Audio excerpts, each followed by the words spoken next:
Hi guys, so I thought before I start that I will apologise for the way my hair looks. I haven't yet gone to sort this out. I've just finished a video in which I was singing. If you guys missed that video, the link will be in the description of this video for the channel so that you can see it. But in that video I said that I'd done a treatment yesterday and I've been trying to get the treatment out. My hair does look pretty ratty and oily. It's not. It's just the way that my hair goes when I do a homemade hair treatment. But I will be sorting that out this morning. So welcome to another episode. I think this is episode 3 or 4, I think. I've lost count, of Carla's Corner. And so today I wanted to discuss with you how we do elections over here, and how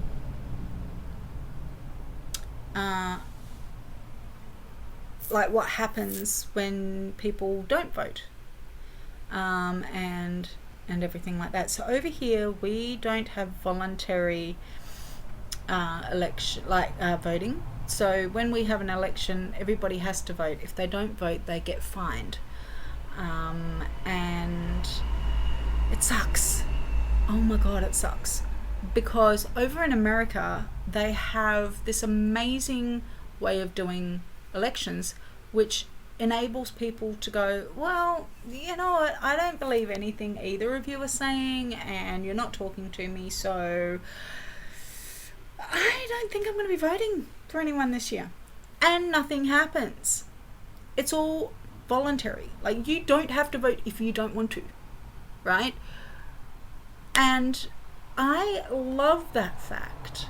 And I love it for 2 reasons. Number 1, it means that if you don't like either candidate, you don't have to vote. Number 2, it means that if you don't vote, you're not going to get in trouble for it. It is just what it is. It's your personal, it's free will, basically, right? So I really do believe that we should adopt that over here. Is it dangerous at times? Oh, yeah. I mean, when you think about it, if nobody votes, right, if people don't vote, then anybody could get elected. And here's the thing with that, right, and I've been thinking about this a lot. If you don't vote and somebody you don't like gets elected, you can't complain about it because you didn't let your voice be heard, right? So that's the downside of that, right? But here's the upside. You have free will. You have freedom of choice, right? That is a huge deal. Also, I mean, correct me if I'm wrong. I do have a lot of American friends, so my American friends, please correct me if I'm wrong on this. But you guys have like online voting, right? Over there. We don't have that here. So we have to either do mail voting or we show up on the day. So we have paper voting. But and I don't understand that. Like, we have so many different apps for different things. Everything is online, from ordering clothes, ordering food. You get your bank statements and things like that, you know, your bills, all of that online now.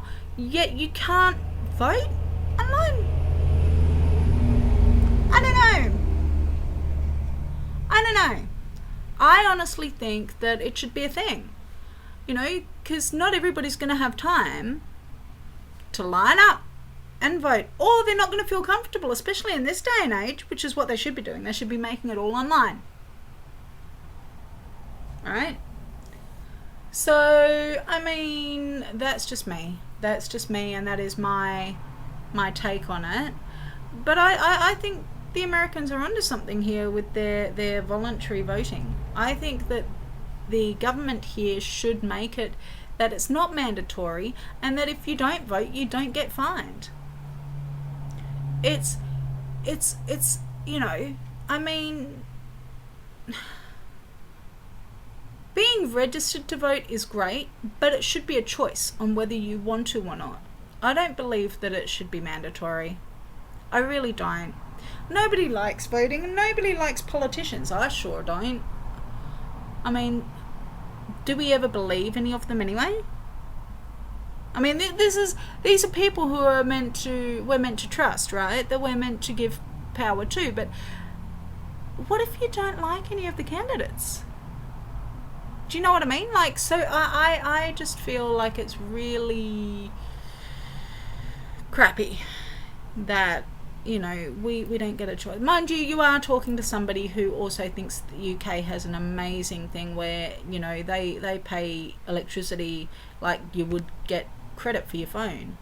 It's great. And I think that'd be awesome too. But in saying that, I also think that living in a tiny house off grid with no bills to pay and living off the land is a great idea. And I saw something on Facebook about that too, which it was a picture, and it said, living the simple life is not going backwards, or living more simply is not going backwards. And I agree. I don't think that we need a lot.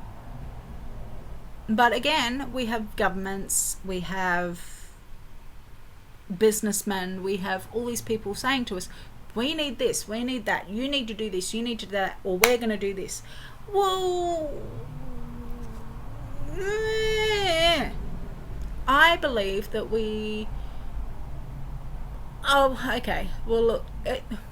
my beliefs are mine, and probably a very unpopular opinion, but I believe that if I were to drop off the internet, it would not be a bad thing. If I were to get rid of this thing, sorry, that was a picture of my grandmother, my mum, me and my brother, all at Nan's for a photo. That was the last photo I ever got to have with her too. So that's my screensaver. But if I was to get rid of this, right? I don't think that would be a bad thing. I don't think it would be a bad thing at all. Because let me tell you something. Mobile phones, technology. Okay, some technology is great, right? You look at all the science that's happening. Great stuff. Top notch. But do we really need the internet? I saw something a while back where Google was probably going to be going from Australia, right? And people were like, oh my gosh, how are we going to get this? How are we going to get that? How are we going to get our news? How are we going to look stuff like businesses are going to suffer? No, they're not. How did people advertise before Google? TV, radio, they're still around. Newspapers and phone books. We phased them out, apparently, my mum reckons, because nobody used them. Well, no, not true. And I'm sorry, but I think that it's ridiculous. We have all these people saying to us, we need this, all these big corporations, we need this, we need that. The government is just as bad, because they will sit there and go, well, you need to vote for us because we need to tell you what's good for you. Well, no, we don't, because we know what's good for us. Technology has just dumbed us down. I fully believe that. And we've given power to people that over the years have just gone hungry with it. I mean, and for people who are for Donald Trump, please do not hate on me. I get it. Everyone is entitled to their own opinions and support who they support. I am totally cool with that. But I believe that you look at people like him who are so power hungry that they have almost a cult following, right? That is dangerous. But we give power to people like them because we think that that's what we need, but it's not. And we think that that's what we need because we have technology telling us that that's what we need. We have governments telling us that this is what we need. We don't. We need to listen to this and this and this. Our head, our heart, and our gut. That's it. If nothing sits right in any place, whether it be in elections or whether it be in technology or whether it be just in daily life, then we need to listen to that. It's as simple as that. But people have gone so stupid these days. I heard somewhere that they were, like, it was on Facebook and stuff, they're wanting to cease publication of Dr. Seuss books. Hello? Because of racist content. I'm sorry, but and I don't condone racism, by the way. I want to make that clear. I do not condone racism, but to go as far as eradicating books, to go as far as putting warning labels or disclaimers on things is ridiculous. It is a part of history, and everybody's history, not just Americans, not just Australians, everybody's history, right? To say that it does not exist is stupid. To say that it shouldn't exist, okay, smart, true, okay, shouldn't. But it does, and it did, and it happened. And to try and erase that now, like, okay, a good example, Lady Antebellum changed their name to Lady A. The Dixie Chicks changed their name to Chicks. Come on, people. Really?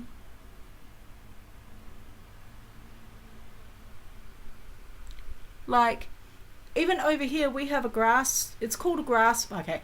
The politically correct term is a grass tree. I grew up knowing it as a black boy because the stump is black. It's as simple as that, right? But this is a perfect example of people telling us things and us going along with it. People tell us that this isn't right. Okay, we adapt things that shouldn't. We adapt things onto things that shouldn't be adapted to, right? So a good example of this is the term fag, right? Everybody's going to go, oh, that's a gay slur. No, it's not. If you look it up in the dictionary, it is a mundane or boring job, or it is a bundle of sticks or iron or whatever. Like, it's a, right? Somewhere along the line, some stupid moron decided that he would use it in a derogatory way against somebody, and that person who was using it, who had it used against, gave it power, right? And this is where it comes from. We, the people, give corporations, governments, businesses, people around us, everyday public, we are so powerful in our ways, in our minds, in our spirits, and I believe this, and I'm probably coming across a little bit cray-cray, and I do believe that a lot of you will probably be laughing at me, but for those of you who understand where I'm coming from and who aren't pointing and laughing, and if you're pointing and laughing, that's fine. I understand. I point and laugh at myself all the time, so it's all good. But we have such a power about us, right, that whatever we give our power to has power. So basically what I'm saying is, if we said to the government, you know what, we need to adapt like these people, right, they have to listen to us because they get their power from us, right? If we lose faith in our government, they're going to lose votes. What's going to happen then? They're not going to be there anymore, right? So we give them power. Same with businesses. Businesses only have power over us and tell us what they think we are needing from them, because we give them power by saying, hey, this is what we want. This is what we need. Get it in stock, right? And it's the same with people around us. It might be family, it might be friends. We give power to them. So if we stopped doing that and we kept our power for ourselves, right, we'd probably be a lot happier, probably be a lot healthier, and we could probably enjoy nature a little bit more rather than these concrete jungles, right? Which also has power. It also has power. When you're in the city, you feel rushed, you feel on the go, you feel drained by the end of the day because it's, like always on the go, right? When you're out in nature, you slow down, your heart rate goes down, your mind can quiet, and you feel better because nature's power is a lot stronger, right, than man-made. And the reason why we can connect with that is because that's where we're meant to be. It is. But free will is so powerful, and that's what I wanted to talk to you about is free will, and how with the elections and everything that goes on over here, that we unfortunately don't have. The only free will that we have when it comes to our elections is who we choose to vote for. But we don't get a chance to say, you know what, I don't want to vote this year. You're both talking trash. You're both not believable, or whatever, right? Or whatever the reason is. Or maybe it's just that you just can't be bothered. Whatever. We don't get that. If we don't vote, we get fined. We get in trouble. And I just think that it would be nice if we took a leaf out of another country's book and went, hey, why not? But I like I said, you're talking to a person who also thinks that living off grid would be a good idea. So take from it what you will. I hope you enjoyed this episode of Carla's Corner, and take care, everybody. And I guess the only other thing that I have to say left is be kind to somebody today. Give them a compliment. Make them smile. It doesn't cost you anything, and it makes you feel really good too. Bye guys. Take care.